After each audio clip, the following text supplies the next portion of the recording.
பாதாள உலகத்தில் இருந்த ஒரு ஆபத்தான குழிக்குள் மாட்டிக்கொண்டிருந்தனர். அந்த குழி முழுவதும் உண்மையான பாறைகள் நிறைந்திருக்க அதில் ஒன்று ஹரிஷின் கால் வசமாக சிக்கியிருந்தது. அவர்கள் அதை விடுவிக்கும் முயற்சியில் இறங்க அப்போது ஒரு வினோதமான சத்தம் கேட்டது. அது பாம்பாக இருக்குமோ என்று அஞ்சனா சந்தேகப்பட, இல்லை என மறுத்த ஹரிஷ், பிடிச்சிருந்த கேபிள் எங்க விழுந்துச்சு என்று கேட்டான். அது அங்கு தொங்கிட்டு. அவள் ஹரிஷுக்கு பக்கத்தில் இருந்த ஒரு கார்னரை கை காட்ட அந்த இடத்தில் ஒரு மங்கலான நீல பளபளப்பு விட்டு விட்டு தோன்றியது. அஞ்சனா தொங்கிக் கொண்டிருந்த கேபிளின் நடுவே யாரோ அறுத்து விட்டது. அந்த குழிக்கு மேல் நீளமாக சென்றிருந்த கேபிள் ரெண்டாக கட்டாகி இருந்தது. அதில் ஒரு முனையில் சக்தி வாய்ந்த மின்சாரம் பாய்ந்தது. அதன் அடையாளமாகத்தான் அந்த சத்தம் எழுந்து கொண்டிருந்தது. அதோடு அந்த இடத்தில் தீப்பொறிகளும் பறக்க தொடங்க அஞ்சனா அவர்கள் முன்னால் இருக்கும் தன்னுடைய ஆற்றலின் சக்தியை அதிகப்படுத்தியவர் ஹரிஷை நோக்கி இன்னும் வேகமாக சென்றார். வேண்டுமானாலும் அந்த கேபிள் அழுத்தம் தாங்க முடியாமல் மொத்தமாக தீப்பொறிகளை வெளிப்படுத்தலாம். அது நேராக ஹரிஷைத்தான் தாக்கும். அது மட்டும் இல்லாமல் காற்றில் ஆடும் அந்த கேபிள் ஒவ்வொரு முறையும் ஹரிஷை உரசுவது போல நெருங்கி வந்தது. ஹரிஷர், நான் இப்ப என்ன செய்யணும்? அவள் கேட்க, நாம் எப்படியாவது அதை தரையில் இழுத்து போடணும், ஹரிஷ் சொன்னான்.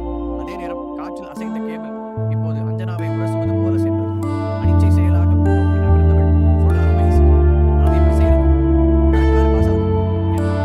அதே நேரம் இன்னுமே பாறையில் இருந்து காலை எடுக்க முடியாத ஹரிஷ் அந்த சூழ்நிலையின் பயங்கரத்தை உண்மையாக உருவாக்கினார். அவர்கள் இப்போது ஒரு மோசமான பாறை குழிக்குள் சிக்கிக் கொண்டிருக்கிறார்கள். அங்கிருந்து வெளியேறுவதே கடினம் என்று இருக்கும் சூழ்நிலையில் இந்த உயர் மின்சாரம் வேறு அவர்கள் தலைக்கு மேல் கத்தியாக தொங்கிக் கொண்டிருந்தது. அவனும் உடனடியாக எதுவும் செய்ய முடியாத சிக்கலான நிலையில் மாட்டிக்கொண்டிருந்தான். அவனுக்கு உதவ காவல் மனுஷன் கூட இல்லை. ஆனால் ஹரிஷ் நம்பிக்கையை கைவிட விரும்பவில்லை. கண்டிப்பா இங்கே தப்பிக்கிறதுக்கு ஏதாவது ஒரு வழி இருக்கு. அதுக்கப்புறம் பொறுமையை யோசி ஹரிஷ். தனக்குத்தானே சொல்லிக்கொண்டவர் மற்ற குழப்பங்களை மனதிலிருந்து ஒதுக்கி வைத்துவிட்டு அந்த இடத்தை இன்ச் பை இன்ச்சாக ஆராய்ந்தார். அப்படியே பேலன்ஸுக்காக முன்னால் சுழன்றார். அங்கிருந்து பாறை இசைவதை சட்ட நடுக்கத்தில் உற்சாகம்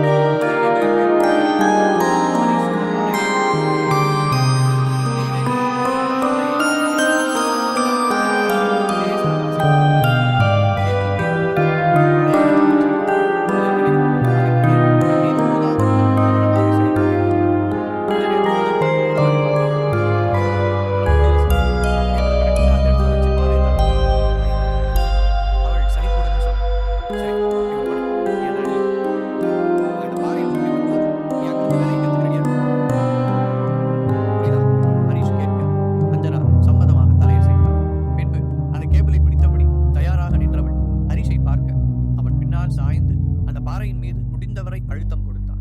அவனது முதுகில் அந்த பாறை அழுத்தி காயத்தை ஏற்படுத்தியது. ஆனால் வலியை பொறுத்துக் கொண்டவன் தொடர்ந்து அதை கீழே தள்ள முயற்சித்தான்.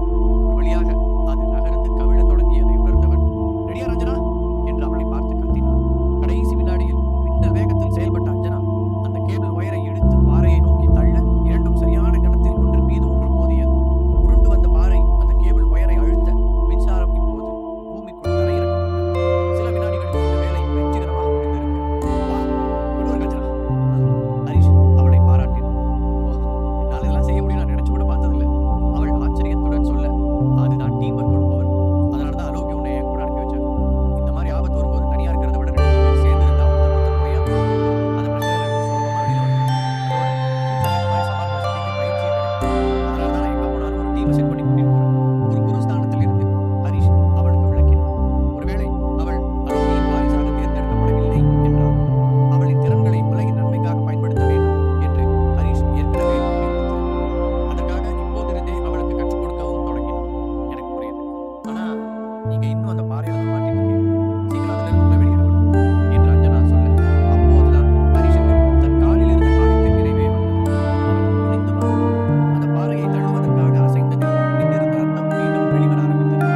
அவனுடைய காயத்தின் அளவையும் அதை சுற்றியிருந்த ரத்தத்தையும் பார்த்த அஞ்சனாவின் முகம் வெடித்தது. என்னதான் சக்திகள் இருந்தாலும் அவள் இன்னும் சிறு பெண்தான் என்பதை அறிந்தவன், இது வெளியில தெரியற அளவுக்கு மோசம் இல்லை, நான் விழுந்திருக்கிற ஆண்கள் தான் சிக்கலானதா இருக்கு, அதனால என்னால் காலை வெளியே எடுக்க முடியும் என்று அவளை சமாதானப்படுத்தினான். இதனால்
அவளை குழப்ப வேண்டாம் என முடிவு செய்தான். நல்ல